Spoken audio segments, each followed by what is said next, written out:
Alors aujourd'hui, je voudrais parler, c'est un petit peu la suite d'hier, quand tu as des choix à faire, des petits choix au quotidien qui sont complexes, tu sais pas trop, et que l'intuition ne se présente pas. Qu'est-ce que tu dois faire pour faire tes choix au quotidien?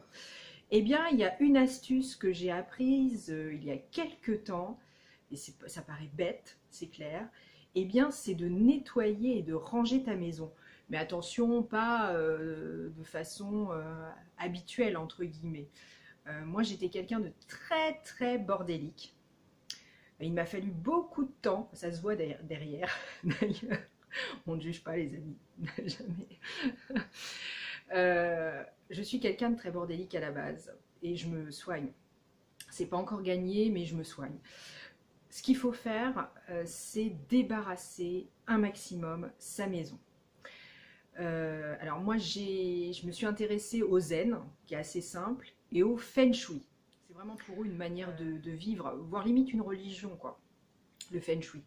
Parce que c'est pour tout. Voilà, c'est pour la décoration, mais c'est aussi pour savoir quand est-ce qu'on se marie, quand est-ce que si, quand est-ce qu'on va voir Lao Tse ou je ne sais quoi. Bref.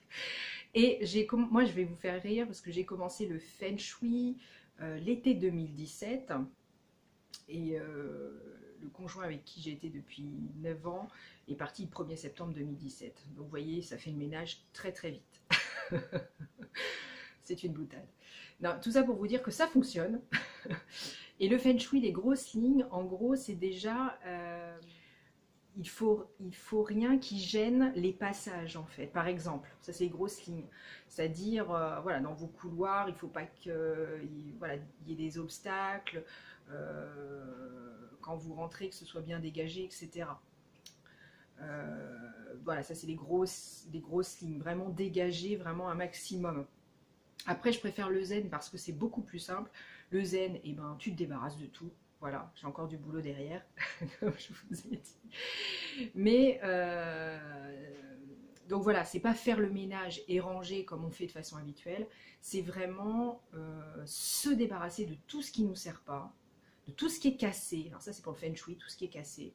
Mais vraiment tout ce qui ne nous sert pas. On a beaucoup trop de choses chez nous. Et du coup, ce bazar nous permet pas d'y voir clair dans notre tête. Ça a un lien, vous voyez ce que je veux dire? Donc, il faut vraiment débarrasser. C'est hyper essentiel. Vous voyez, avant de faire cette vidéo, je ne savais pas sur quel sujet j'allais le faire. Et là, je me suis dit, mais c'est bien sûr. Voilà, j'ai trouvé l'idée de la vidéo grâce à ça. Il faut voilà, débarrasser, ranger. Et moi, je le fais de plus en plus pour faire comme les Japonais qui déménageaient beaucoup et qui déménagent beaucoup, ont vraiment un minimum de choses, donc des choses de qualité. Mais j'ai eu du mal à trouver le sujet de cette vidéo. Assez compliqué, je suis à 17 vidéos en 17 jours, donc c'est pas évident de trouver tous les jours l'inspiration. Alors merci de t'abonner à la chaîne Positive pour m'encourager.